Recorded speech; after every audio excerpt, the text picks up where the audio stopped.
Oh, good day everyone. Okay, this is my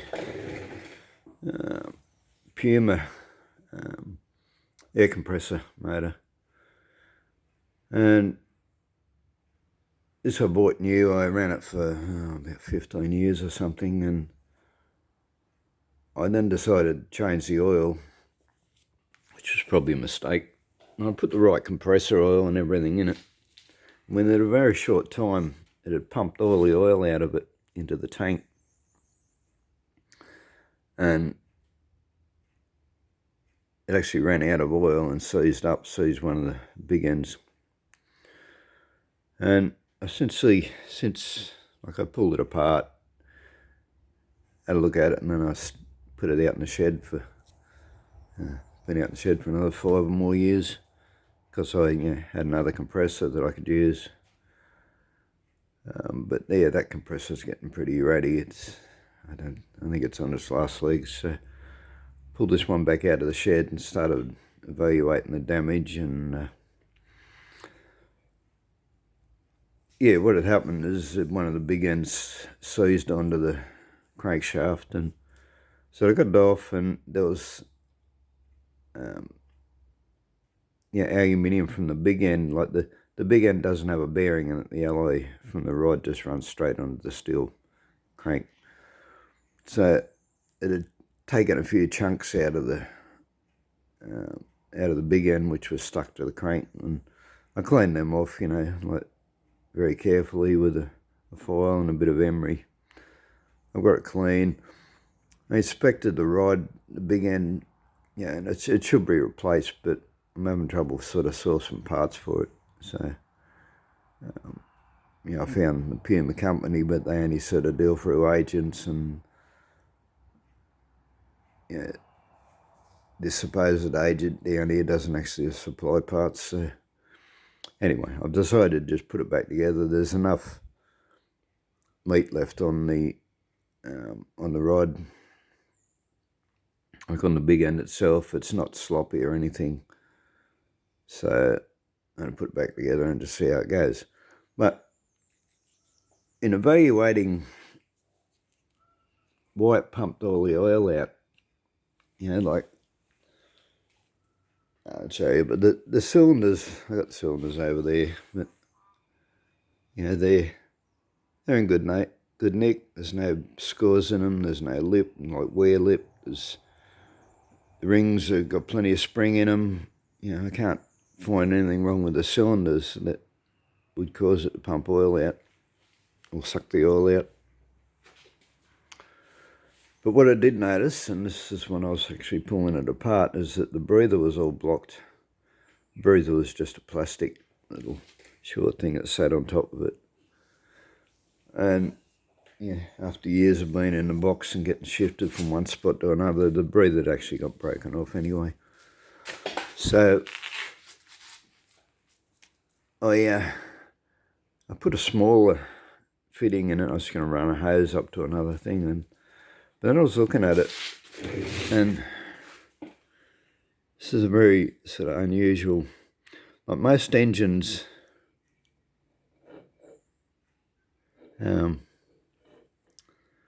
offset each other. You have one piston, like twin engines, they have one piston come up and the other one come down, and that equalises the pressure within the crank, like the air, the volume of air and stuff. But these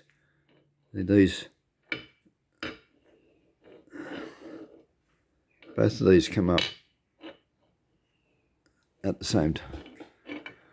Oh, I suppose not exactly at the same time, but see, they both, what I'm getting at is they both run off the same high point on the crank.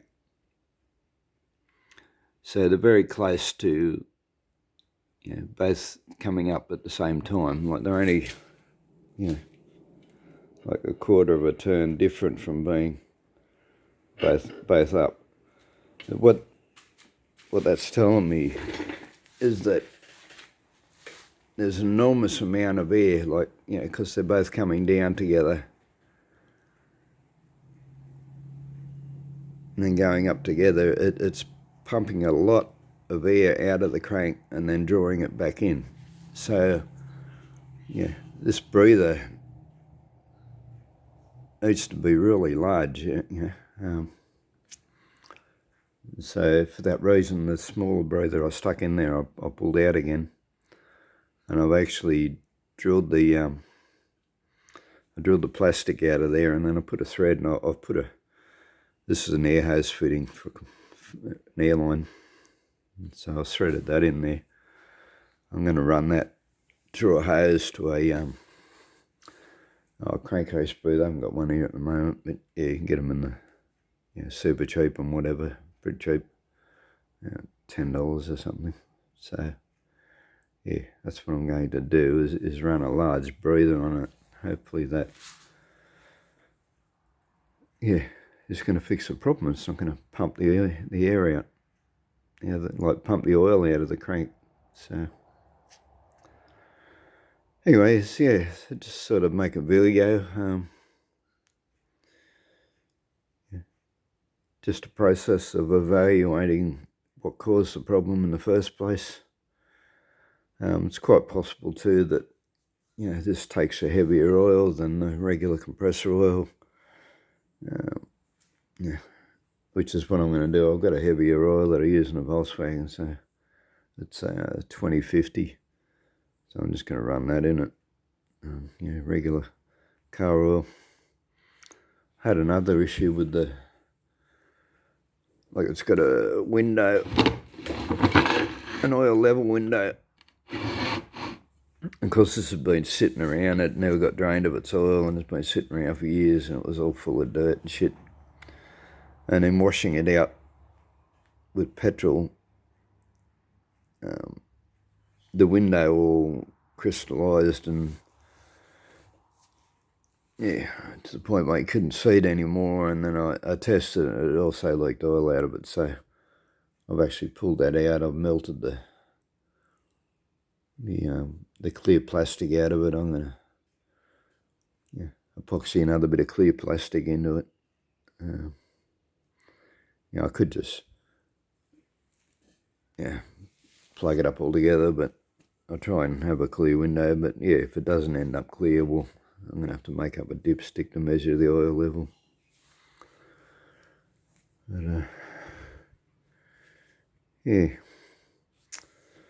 anyway, as I said, just want to make a video on just the process of trying to work out what happened and what caused the problem. And so I think I fixed it. I think the whole of the problem was the breather. So anyway, we'll see how we go. Thanks for watching, and that's the previous video. Got a different light on here now. Like, it's just morning daylight. The door's open. It's sort of showing closer to the right colour. I took a video last night, and it looked absolutely scarlet, and it's nowhere near that. It's a cherry red, a ruby red. And so I don't know what the go is with the camera. It does the same with my Ford. If Ford's green, it shows it being blue. So, but yeah, what you can see sort of over to the side where the sun's not shining on it, that's sort of closer to its true colour. So yeah. Anyway, thanks for watching. We'll leave it at that. Bye.